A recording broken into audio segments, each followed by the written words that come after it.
Hello guys, एक बार फिर से वेलकम टू के ड्रामा यूनिवर्स। तो बढ़ते हैं हमारे आज के एपिसोड की तरफ। एपिसोड के स्टार्ट में हम लियान को बायहान से कहता हुआ सुनते हैं, मैं काफी अपसेट हूँ क्योंकि तुम्हारी तो उस क्लास फेलो से फिर से बन गई। अब मेरा क्या होगा, मैं तो अकेला ही रह जाऊंगा। दूसरी तरफ जिस लड़की की खातिर मैं इतना पिटा उसका नाम तक नहीं पता मुझे। इस पे बायहान बोला उसको तो 1 महीना हो गया है, तुम्हें अभी तक उसको भूल जाना चाहिए था। एंड ये कहने लगा, तुम्हें क्या मैं ठरकी दिखता हूँ जो हर किसी पे लाइन मारता है। वो ऐसी ही अपनी सफाइयाँ देता रहा और यहाँ बायहान ग्रुप के मैसेजेस पढ़ने लगा जिसमें स्टूडेंट्स डिस्कस कर रहे थे कि बायहान ने 2 लेक्चर्स मिस कर दिए और कुछ दिनों से गुरु बाइकी की तबीयत भी ठीक नहीं। अब वो किनेची के लिए भी परेशान हो गया और यहाँ लियान की बकवास भी बंद नहीं हो रही, इसलिए उसको फाइल देते हुए कहने लगा, अगर तुम्हारे पास इतना फजूल का टाइम है तो जाकर इस फाइल को गायनोकोलॉजी डिपार्टमेंट में सबमिट कर दो। सीन शिफ्ट होकर लिन पर आता है जो गायनोकोलॉजी डिपार्टमेंट में अपनी रिपोर्ट लेने के लिए आई थी।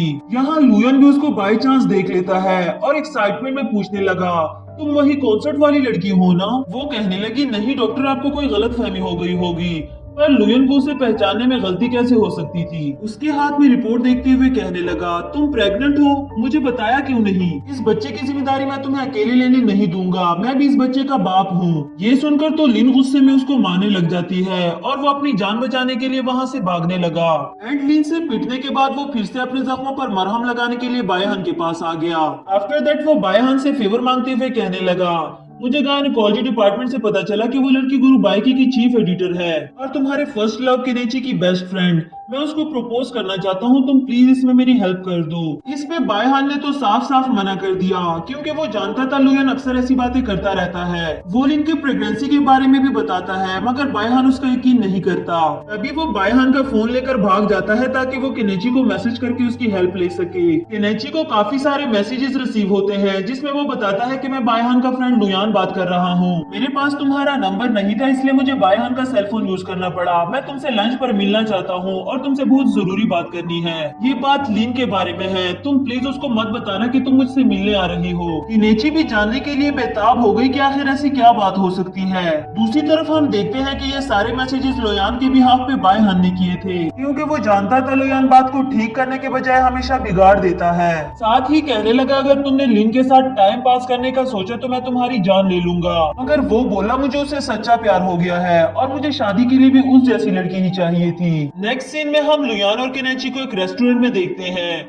लिन की प्रेगनेंसी का जानकर तो वो काफी ज्यादा शॉक्ड हो गई थी। लुयान उसे लिन के बिहाफ पे मैरिज सर्टिफिकेट फिल करने को कह रहा था मगर वो मना करते हुए बोली, ये उसकी पर्सनल लाइफ है और उसने तो मुझे प्रेगनेंसी के बारे में बताया तक नहीं, तो मैं उसके लिए इतना बड़ा स्टेप कैसे ले सकती हूँ। तभी वहाँ बायहान आता है और किनेची को वो मैरिज सर्टिफिकेट फिल करने से मना कर दिया मगर बोला, हम इन दोनों के लिए रिसेप्शन तो अरेंज कर सकते हैं ना? तुम खुद सोचो, इस सोसाइटी में एक अकेली लड़की के लिए बच्चा संभालना कितना मुश्किल काम है। मैं तुम्हें गारंटी देता हूँ लोयान तुम्हारी फ्रेंड को बहुत खुश रखेगा। किनेची इनकी बातें सुनकर काफी गहरी सोच में पड़ गई कि अगर लिन सच में ही प्रेग्नेंट है तो मुझे उसकी हेल्प करनी ही होगी। फिर वो मैरिज सर्टिफिकेट को पाड़ते हुए कहने लगी, लिन को कैसे मनाना है ये सब कुछ मुझ पर छोड़ दो, और बायहान से बोली, तुम चलो मेरे साथ। नेक्स्ट सीन में हम उन दोनों को लिन के लिए ब्राइड गाउन पसंद करता हुआ देखते हैं पर शॉपकीपर को लगा कि किनेची ही ब्राइड है इसलिए उसको गाउन पहनकर चेक करने को कह रहा था।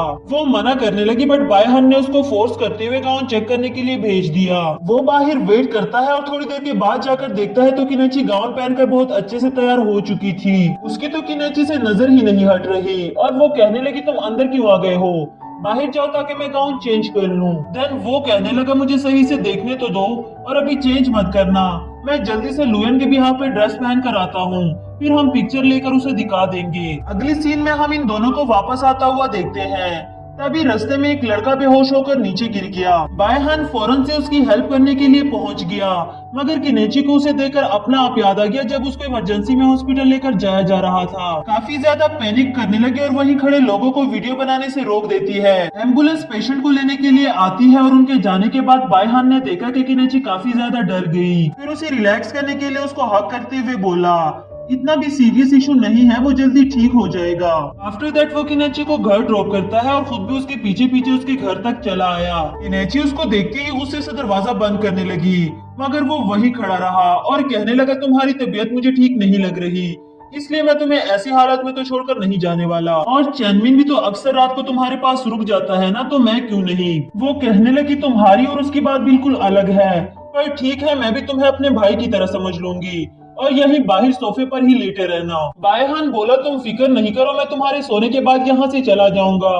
ये सुनते ही किनेची जल्दी से अपने रूम में सोने के लिए भाग जाती है ताकि बायहान जल्द से जल्द यहाँ से चला जाए। फिर अपने रूम से ही उसको कैमरा के थ्रू देखती है और बायहान भी जान गया था कि वो अभी तक नहीं सोई। उठ के कैमरा के पास आता है और किनेची को कॉल करने लगा एंड ये कॉल रिसीव करके ऐसा प्रिटेंड करती है जैसे काफी गहरी नींद में सो गई थी और अभी अभी बायहान ने इसे कॉल करके जगा दिया हो। पर वो कहने लगा, मेरे सामने एक्टिंग करने की जरूरत नहीं, मुझ पर नजर रखने के बजाय तुम सो क्यों नहीं जाती। जिस पे किनेची बोली, मेरे घर में एक लड़का घुसकर मेरी किटन के साथ खेल रहा है और तुम्हें लगता है कि मैं मजे की नींद सो जाऊंगी। अब बायहान कहता है, अगर तुम्हें नींद नहीं आ रही तो क्या मैं तुम्हें ऊपर आकर सुला दूं? वैसे भी मैं एक डॉक्टर हूँ और मुझे इसका काफी ज्यादा एक्सपीरियंस है। एंड किनेची बोली, 8 साल का टाइम इतना ज्यादा तो नहीं, तुम इतने शेमलेस कैसे हो गए? पहले तो तुम इतने इनोसेंट और क्वाइट पर्सन थे। मगर बायहान बोला कि तब उसके पास एक ऐसी दोस्त थी जो उसके बिहाफ पे भी सब कुछ कह देती थी। किनेची पूछने लगी कि वो लड़की कौन थी और उसको बताने के लिए बायहान फौरन से ऊपर आ जाता है। किनेची उसके लिए दरवाजा नहीं खोलती क्योंकि वो कॉल पे ही बताने को कह रही थी। तभी उसके घर लिन आती है जो मुसलसल डोरबेल बजाने लगी। अब लिन बायहान को ना देख ले इसलिए वो जल्दी से उसको अपने रूम में छुपाते हुए लिन के लिए दरवाजा खोलती है। फिर लिन वहीं पड़े बायहान के शूज देख लेती है जिसपे किनेची कहने लगी कि एक अकेली रहने वाली लड़की को बॉयज के शूज रखने चाहिए ताकि वो लोगों को अकेली ना लगे क्योंकि जमाना बहुत खराब है। आफ्टर दैट लिन वहाँ अपनी जैकेट उतारती है और किनेची उसको वापस पहनाते हुए कहने लगी, काफी ज्यादा सर्दी है, तुम्हें इसको पहन के रखना चाहिए। चेंज करने के लिए वो इसके रूम में आती है और किनेची की तो जान ही निकल रही थी कि कहीं वो बायहान को देख ही ना ले। बट यहाँ तो बायहान ने उसका रूम अच्छे से साफ भी कर दिया था और खुद को किसी अच्छी जगह छुपा भी लिया। किनेची भी हैरान थी कि वो पूरे रूम में कहीं नजर नहीं आ रहा, तो आखिर वो जा कहाँ सकता है। इनको नीचे वॉशरूम भेजने के बाद बायहान बाहर आता है जिसने खुद को एक सूटकेस में छुपा रखा था। उसको देखते ही किनेची कहने लगी, मुझे पता नहीं था कि डॉक्टर्स इतने ज्यादा फ्लेक्सिबल होते हैं और कुछ टाइम के लिए तुम्हें और भी अंदर ही रहना होगा। और बेचारे को दोबारा अंदर बंद करके वो नीचे लिन के पास चली गई। यहाँ लिन उसके लिए काफी सारा खाना लेकर आई थी और बियर्स की बोतल भी, मगर किनेची ने अपने साथ साथ उसको भी ड्रिंक करने से मना कर दिया। दूसरी तरफ बायहान सूटकेस से बाहर आकर लिन का मचाया हुआ मेस साफ कर रहा था। साथ ही उन दोनों की बातें भी सुनने लगा जहाँ लिन कह रही थी, तुम्हें याद है वो फाइनेंशियल इंडस्ट्री वाला लड़का जिसे मैंने तुमसे इंट्रोड्यूस करवाया था? आज वो फिर मुझे मैसेज करके तुम्हारे बारे में पूछ रहा था, तुमने क्या सोचा उसके बारे में? पर मुझे लगता है कि बायहान उन सब लड़कों से अच्छा है जिन्हें मैं अब तक तुमसे इंट्रोड्यूस करवा चुकी हूँ। देखो, उसने तुम्हारे लिए पेंटिंग क्लासेस भी ज्वाइन की और काफी केयर करता है तुम्हारी। किनेची बात को बदलने के लिए पानी लेने जाती है और यहाँ चुपके से लिन ड्रिंक करने लगी। उसके वापस आने तक तो ये सो भी चुकी थी और किनेची को मौका मिल गया बायहान को यहाँ से भेजने का। जैसे ही वो बायहान के पास जाती है वो गुस्से में बैठा बहुत सारे सवाल एक साथ ही पूछने लगा, जिसपे किनेची कहती है, मैं उन लड़कों से नहीं मिलना चाहती थी पर मेरे डैड ने मुझे फोर्स किया। देन ये उस पर झुकते हुए कहने लगा, उन फजूल लोगों को अपनी लाइफ में ऐड करने से बेहतर नहीं कि तुम एक डॉक्टर को अपनी लाइफ में ऐड कर दो। इस पे किनेची काफी नर्वस हो जाती है और कहने लगी कि मैंने अभी किसी को भी अपनी लाइफ में ऐड करने का माइंड नहीं बनाया। आफ्टर दैट बायहान उसको रेस्ट करने के लिए कहता है और वहाँ से चला गया।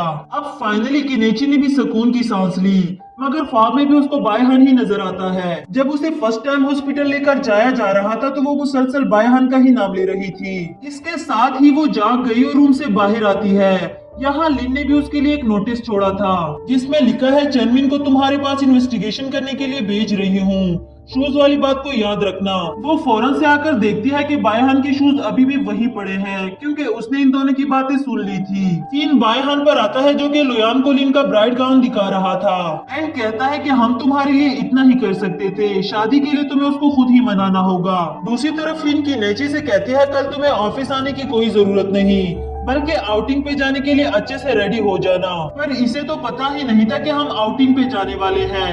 तभी लिन उसको अपना फोन चेक करने को कह रही थी एंड वो देखती है कि ग्रुप में बायहान ने ही आउटिंग पर जाने का प्लान बनाया था। किनेची ने तो मैसेजेस देखते ही फौरन जाने से मना कर दिया, मगर लिन कहने लगी वो तुम्हें जानबूझकर परेशान कर रहा है और तुम इतनी जल्दी हार मान जाओगी, तुम्हें तो उसको डबल सताना चाहिए। अब उसका ये आइडिया किनेची को भी अच्छा लगा और वो जाने के लिए राजी हो गई। एंड इसी के साथ हमारा यह एपिसोड भी खत्म हुआ। तो मिलते हैं नेक्स्ट एपिसोड के साथ, तब तक के लिए लाइक और सब्सक्राइब करना ना भूलें।